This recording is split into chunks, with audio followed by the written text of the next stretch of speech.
Hello viewers, Gondal league के साथ मैं हूं इजाज़ अहमद गोंदल। दोस्तों, पूरे पाकिस्तान में इस वक्त कोरोना वबा की वजह से लॉकडाउन चल रहा है, तो दूसरी तरफ हमारे जो हुक्मरान हैं वो बड़े बड़े काफ़लों के और बड़े प्रोटोकॉल के मज़े लूट रहे हैं। इस वीडियो में आप देख सकते हैं गवर्नर सिंध इमरान इस्माइल 25 गाड़ियों पर मुश्तमिल काफ़ले के साथ कराची से ठट्ठा पहुँचे और ठट्ठा में उन्होंने क्वारंटाइन सेंटर का विज़िट किया। इस काफ़ले में लगभग तकरीबन 60 से 70 लोग मौजूद हैं, एवरेज में बता रहा हूं, लेकिन इससे ज़्यादा ही होंगे।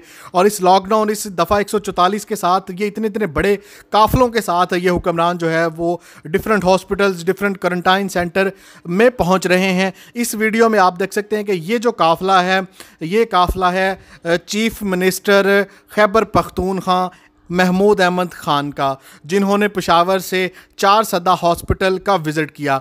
इस काफ़ले में 33 गाड़ियां मौजूद हैं। 33 गाड़ियों पर मुश्तमिल ये काफ़ला सीएम केपीके महमूद अहमद ख़ान का है और इस काफ़ले में भी तकरीबन लगभग 100 से ज़्यादा लोग मौजूद होंगे जो पेशावर से 4 सदा पहुँचे। क्या इस काफ़ले पर लॉकडाउन का इतलाक नहीं होता? क्या इस काफ़ले पर दफ़ा 144 का नफाज नहीं होता?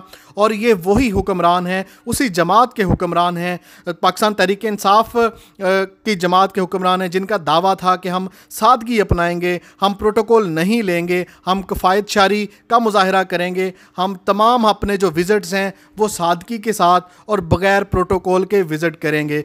लेकिन उनके दावे सिर्फ दावे ही नज़र आते हैं।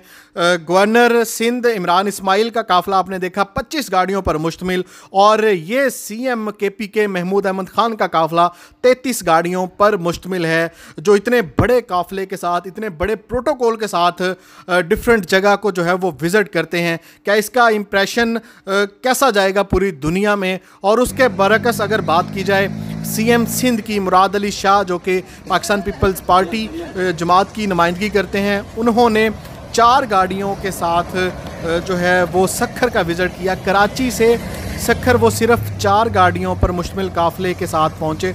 सीएम सिंध मुराद अली शाह इस वक्त कोरोना के ख़िलाफ़ जंग लड़ रहे हैं और सबसे एक्टिव सीएम साबित हुए हैं।